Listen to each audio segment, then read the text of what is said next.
Bonjour et bienvenue dans Prière Inspirée. Je suis heureux de vous retrouver pour cette dernière journée où nous prions pour le réveil. Aujourd'hui, on veut prier pour le réveil dans la francophonie. Hier, nos cœurs ont été touchés en priant pour les ministères francophones. Vous savez, le cœur de Dieu est tellement rempli d'amour. Dieu a tellement de compassion. Il a tellement d'amour. Il aime tellement les gens et je prie que vous puissiez vraiment découvrir à quel point l'amour de Dieu est grand pour vous. À quel point le cœur de Dieu est grand, il est large. Le cœur de Dieu est assez large pour vous aimer. Le cœur de Dieu est assez large pour vous guérir. Le cœur de Dieu est assez large pour vous libérer. Et le cœur de Dieu est assez large pour sauver la francophonie. Il y a un homme, il s'appelle Jonas, et Dieu l'avait appelé à prêcher. Il l'avait appelé à porter sa parole dans une ville qui s'appelait Ninive. Et dans son livre à Jonas, dans Jonas au chapitre 3, au verset 1, il est écrit « La parole de l'Éternel fut adressée à Jonas une seconde fois en ces mots. Lève-toi, va à Ninive, la grande ville, et fais-y la proclamation que je te dis. » Alors Jonas se leva, il alla à Ninive selon la parole de l'Éternel. Or Ninive était devant Dieu une grande ville de 3 jours de marche. Jonas commença par faire dans la ville une journée de marche. Il criait ces mots, « Encore 40 jours et Ninive sera bouleversée. » Les gens de Ninive crurent en Dieu. Ils proclamèrent un jeûne et se revêtirent de sacs, depuis les plus grands jusqu'aux plus petits. La nouvelle parvint au roi de Ninive. Il se leva de son trône, ôta son manteau, se couvrit d'un sac et s'assit sur la cendre. Il fit crier ceci dans Ninive, par décision du roi et de ses grands, que les hommes et les bêtes, le gros et le menu bétail, ne goûtent rien, ne pèsent pas et ne boivent pas d'eau. Que les hommes et les bêtes soient couverts de sacs, qu'ils crient à Dieu avec force et que chacun revienne de sa mauvaise conduite et de sa violence aux paumes, attachées aux paumes de ses mains. Qui sait si Dieu ne reviendra pas et n'aura pas de regret? Et s'il ne reviendra pas de son ardente colère, en sorte que nous ne périssions pas. Dieu vit qu'ils agissaient ainsi et qu'ils revenaient de leur mauvaise conduite. Alors Dieu regretta le mal qu'il avait résolu de leur faire et il ne le fit pas. Jonas, c'est vraiment un prophète et un signe prophétique des temps dans lesquels nous sommes. Le message que Dieu lui adresse, un message qui apporte la repentance, mais un message qui est aussi plein d'espérance, un message qui est dénué de condamnation, sans aucune condamnation. Et c'est le message pour la francophonie aujourd'hui. Dieu veut libérer cette francophonie. Et le désir de Dieu, c'est que ceux qui parlent le français, et bien sûr les autres nations, mais nous avons encore la francophonie à EMCI TV, que ceux qui parlent le français puissent, comme ce peuple de Ninive, comme le roi, vraiment s'humilier devant Dieu, se repentir sincèrement et goûter à sa miséricorde, goûter à son salut.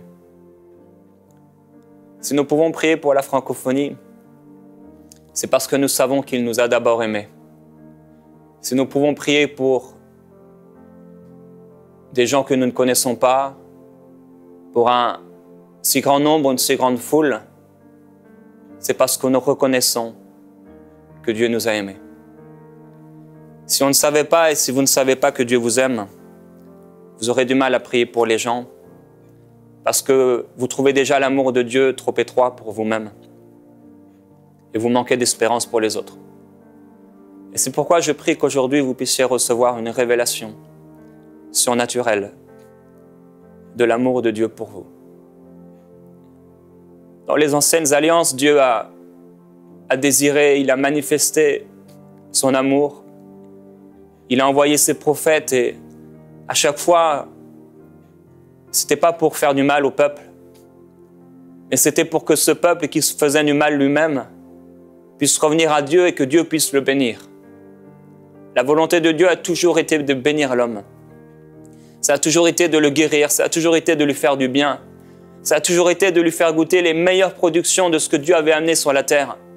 Si Dieu a amené des choses excellentes, si Dieu a amené des choses parfaites, si Dieu a créé l'or, l'argent, les belles choses, s'il a créé les belles plantes et les beaux paysages, s'il a créé toutes ces choses, c'est pour nous. C'est pas pour lui, c'est pour nous. C'est pour vous, c'est pour toi. Et ça a toujours été dans son cœur de ramener le cœur des hommes vers son cœur. Afin que lorsque le cœur des hommes est attaché à son cœur, Dieu puisse déployer sa bénédiction sur eux. En réalité, il n'y a pas d'autre bénédiction que lorsque nous sommes attachés à Dieu. C'est lorsque nous sommes attachés à Dieu, au vrai cep. Lorsque nous sommes attachés au cep qui donne la vie, eh bien c'est là que la vie coule en nous. Beaucoup cherchent dans l'Église et dans la francophonie la bénédiction. On prêche sur la bénédiction, on parle de la bénédiction.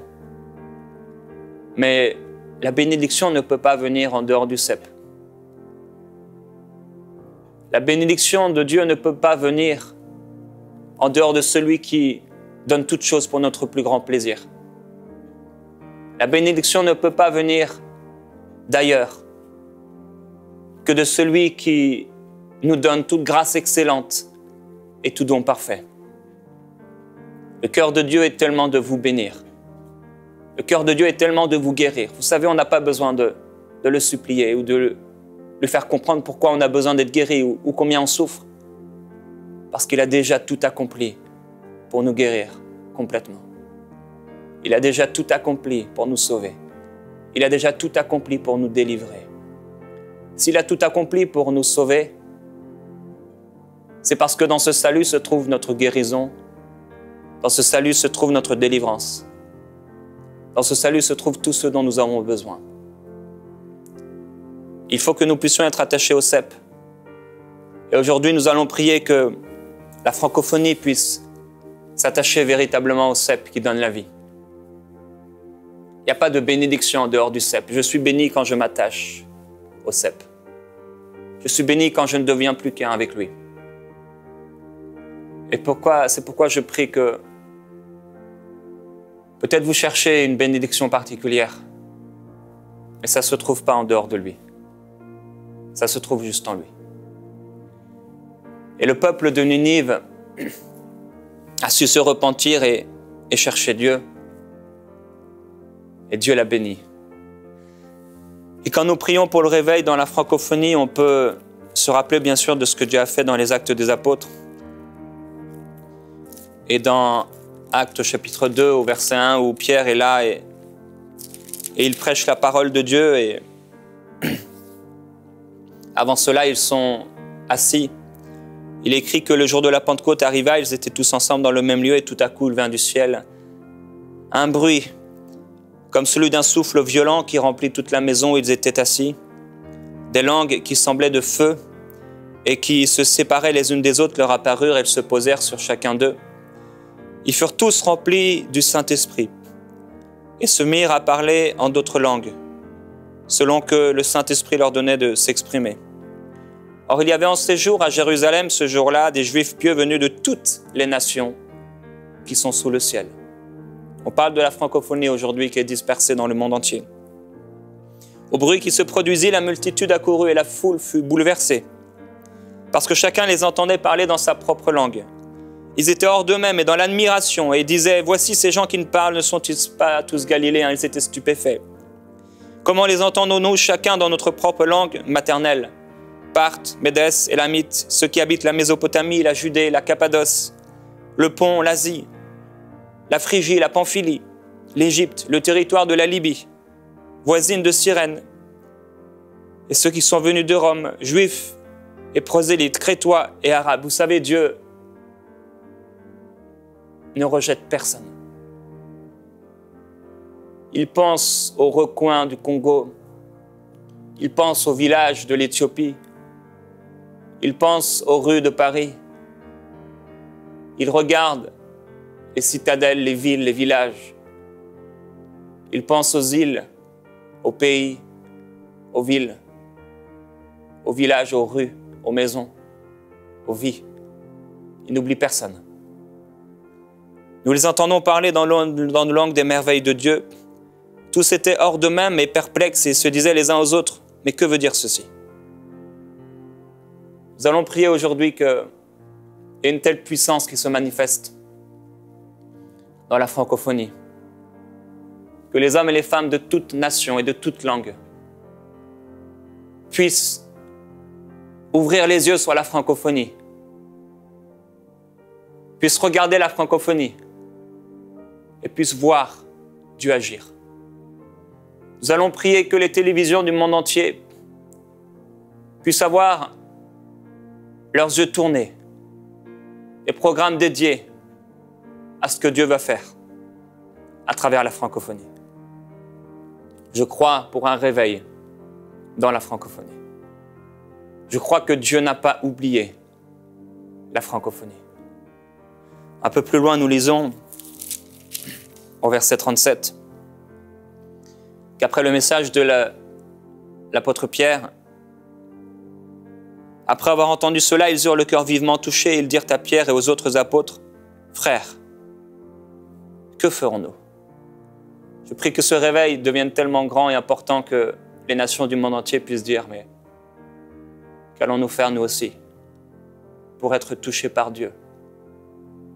Et que du milieu de la francophonie, Dieu suscite des Jonas qui, malgré parfois leur caractère endurci, puissent être au cœur de la volonté de Dieu, proclamer le message de l'heure et puissent proclamer aussi aux autres nations, voici ce que dit le Seigneur. Revenez à moi. Faites-vous des voies droites.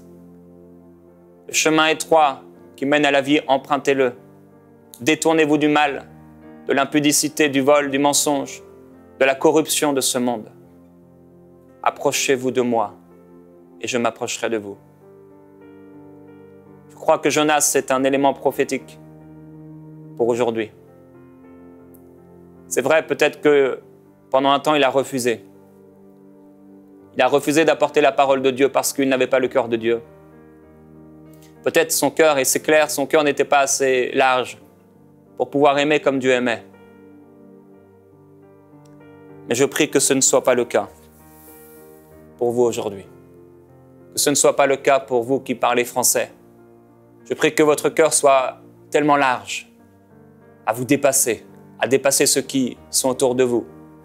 Un cœur tellement qui s'élargit, qui s'élargit, qui s'élargit pour pouvoir apporter le message de l'heure, de la francophonie et au-delà. Alors que toutes les télévisions du monde entier seront tournées vers la francophonie pour voir les miracles que Dieu va manifester à travers ses apôtres, ses prophètes et les ministères qu'il a institués. Je prie qu'à ce moment-là, vous puissiez vous aussi proclamer dans les maisons, dans les rues, au travail, qui est Jésus-Christ. Au verset 41, ceux qui acceptèrent sa parole furent baptisés. En ce jour-là furent ajoutés environ 3000 âmes. Ils persévéraient dans l'enseignement des apôtres, dans la communion fraternelle et dans la fraction du pain, et dans les prières. La crainte s'emparait de chacun. Il se faisait beaucoup de prodiges et de signes par les apôtres. Tous ceux qui avaient cru étaient ensemble et avaient tout en commun. Ils vendaient leurs biens et leurs possessions. Ils en partageaient le produit entre tous, selon les besoins de chacun. Chaque jour, avec persévérance, ils étaient au temple d'un commun accord. Ils rompaient le pain dans les maisons et prenaient leur nourriture avec allégresse et simplicité de cœur. Ils louaient Dieu et obtenaient la faveur de tout le peuple. Et le Seigneur ajoutait chaque jour à l'Église ceux qui étaient sauvés. Alors, je prie que cela se manifeste encore aujourd'hui. Que le Seigneur puisse amener à la conviction de péché, à la conversion, une multitude d'hommes et de femmes dans la francophonie et au-delà. Non pas un réveil régional, non pas même un réveil national, mais un réveil mondial. Je prie que Dieu envoie un réveil dans toute la francophonie et au-delà. Dans Luc, au chapitre 12, et au verset 1, il est écrit: sur ces entrefaites, les gens s'étaient rassemblés par milliers au point de s'écraser les uns les autres. C'est le réveil. Le ministère de Jésus-Christ a amené un tel réveil. Il écrit que des hommes et des femmes s'étaient rassemblés par milliers, au point de s'écraser les uns les autres. Ils étaient des milliers et des milliers, parce qu'ils avaient soif de vivre quelque chose de plus. Ils avaient soif de goûter à la vie éternelle. Ils avaient soif d'être guéris de toutes leurs maladies. Ils avaient soif d'être libérés des mauvais esprits. Et ce réveil se manifestait avec une telle grandeur. Il a continué dans les Actes des Apôtres, au point où les pharisiens ont dit aux apôtres, nous avons formellement interdit de parler, d'enseigner dans le nom de Jésus. Et voilà que vous avez rempli Jérusalem de votre enseignement. Je prie que le nom de Jésus-Christ remplisse la France, que le nom de Jésus-Christ remplisse la Suisse, remplisse la Belgique, remplisse le Canada, remplisse le Congo, remplisse la Côte d'Ivoire, remplisse le Cameroun, remplisse les îles, remplisse tous les pays francophones. Frères et sœurs, il nous faut prier pour la francophonie. Est-ce que vous pouvez simplement, là où vous êtes, peut-être vous êtes occupé d'habitude et vous regardez cette émission en faisant quelque chose d'autre. Je voudrais, s'il vous plaît, vous encourager pendant ces 10 minutes qui restent. Ne faites rien d'autre. Juste mettez-vous à genoux. Même si vous n'avez pas l'habitude, et laissez-vous toucher maintenant par le cœur de Dieu. Peut-être vous êtes comme Jonas et vous ne voulez pas entrer dans l'intercession. Peut-être votre cœur n'est pas assez large, mais à cause des difficultés de la vie et le péché qui grandit, l'iniquité, votre amour s'est refroidi. Mais le Seigneur aujourd'hui vous dit, Jonas, prêche ma parole. Prie pour les malades. Fais du bien. Apporte mon amour. Apporte ma compassion. Manifeste ma gloire. Esprit de Jésus-Christ. Esprit de Jésus-Christ. Prends le contrôle de la francophonie.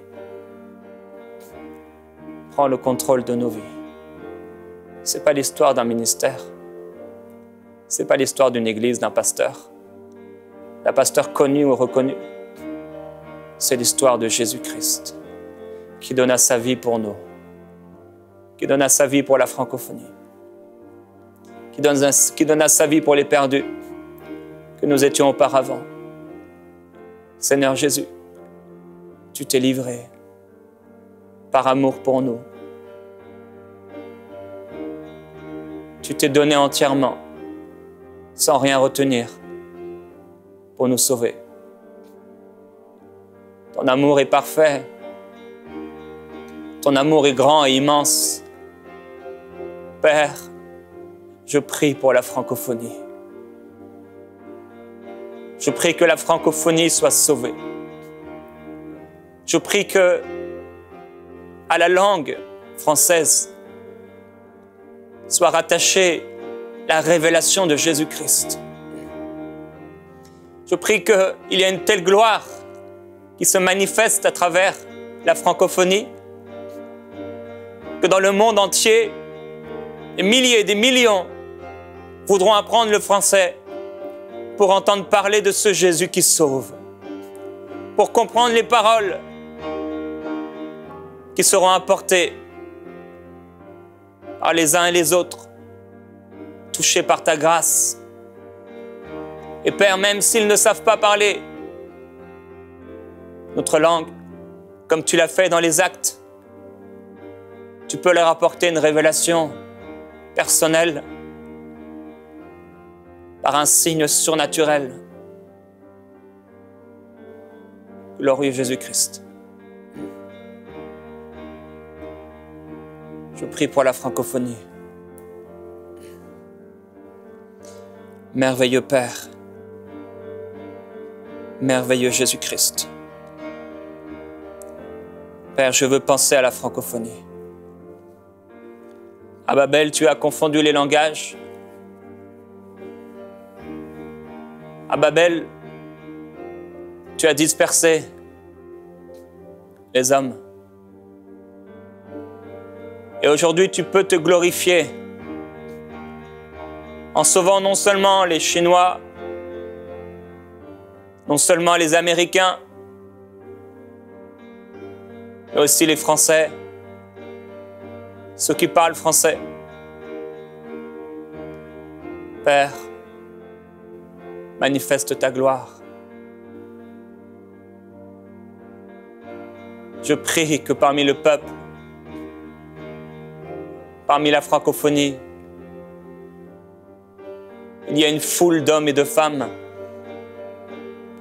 qui plient le genou, qui s'humilient et qui disent comme on a dit aux apôtres, mais que ferons-nous? Et Dieu dit, que fais-tu pour l'avenir du pays? Dieu dit à la francophonie, Dieu dit à l'Église, et que faites-vous pour l'avenir du pays? Vous vous occupez des maisons, de vos maisons et de vos biens, et je vous ai appelé à plus.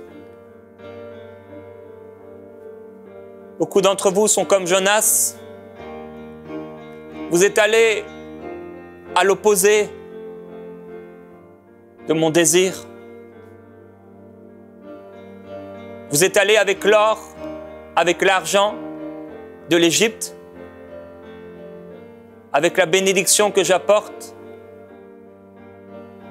pour vous construire des hôtels, pour vous construire des maisons lambrissées, pour creuser des citernes qui ne retiennent pas l'eau. Vous vous êtes construit un temple, construit une tour. Vous avez pris la bénédiction et vous vous êtes construit des choses. Vous êtes construit une vie qui est à l'opposé de ce que j'avais prévu pour vous. Et c'est pourquoi aujourd'hui, revenez à moi, dit le Seigneur.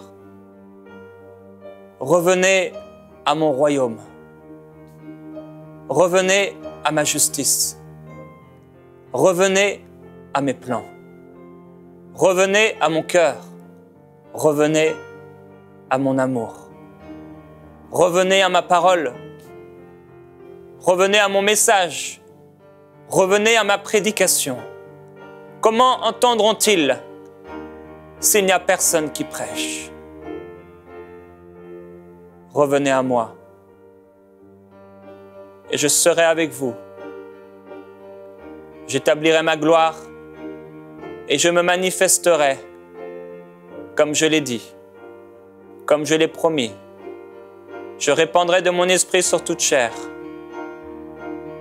Et quiconque m'invoquera sera sauvé.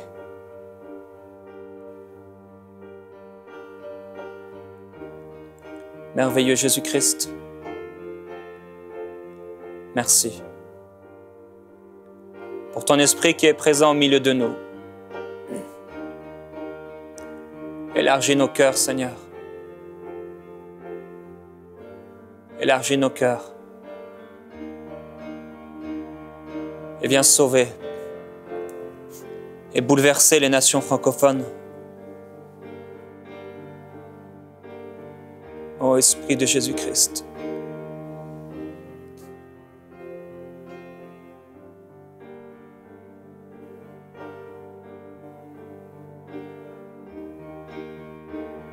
Laissez-vous toucher par son amour. Qu'il puisse le faire déborder.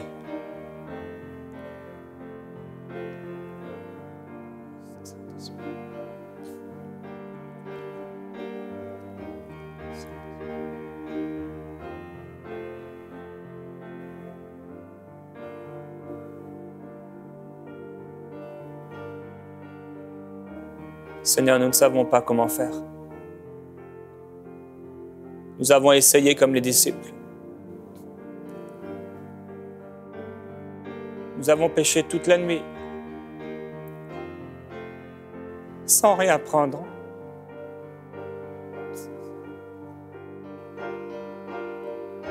Je t'en prie, Seigneur Jésus, dis-nous de quel côté jeter nos filets. Dis-nous comment faire. Montre-nous, parce que nous ne savons pas faire. Nous ne savons pas sauver. Nous ne savons pas guérir. Nous ne savons pas délivrer. Nous sommes sans toi, misérables, aveugles et nus. C'est pourquoi viens à notre secours. Viens au secours de nos églises. Viens au secours de nos vies. Viens au secours de la francophonie, parce que nous ne savons pas prier comme il faut. Nous ne savons pas de quel côté jeter le filet. Nous ne savons pas sauver. Nous ne savons pas libérer les hommes. Nous ne savons rien faire sans toi. Seigneur Jésus, prends le contrôle de ma vie, s'il te plaît. Prends le contrôle de nos vies et viens amener un vent de réveil, un vent de délivrance, un vent de guérison, un vent de salut, un vent de restauration, un vent de libération, un vent de gloire. Ô Esprit de Jésus-Christ, envahis nos vies, envahis nos vies. Oh, Esprit Amaïti Bilio Bobaya Babaya Setelebebe. Esprit Abanoloyo Sitelebabo Koea. Esprit Amaïti Blo Tidia Babaya Se. Dis-nous de quel côté jeter les filets. Dis-nous quelle personne, comment parler, comment faire les choses. Esprit de Jésus, toi qui as été envoyé par le Père, révèle-nous les choses à venir. Je te demande, Père, au nom de Jésus-Christ, Esprit de Dieu, révèle-nous les choses qui sont devant nous. Montre-nous comme tu le faisais dans le ministère de Jésus.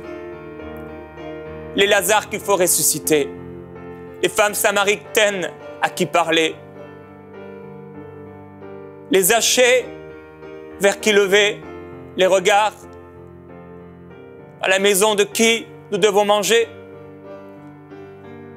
Montre-nous quelle femme adultère nous devons aimer et pardonner.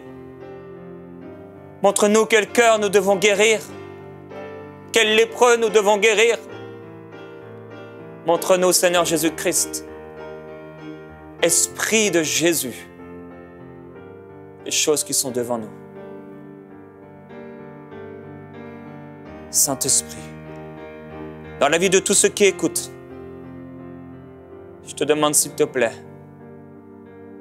de leur montrer à partir de maintenant de quel côté jeter leur filet. Au nom de Jésus. Envoyez-nous vos sujets de prière à prière@enseigne-moi.com.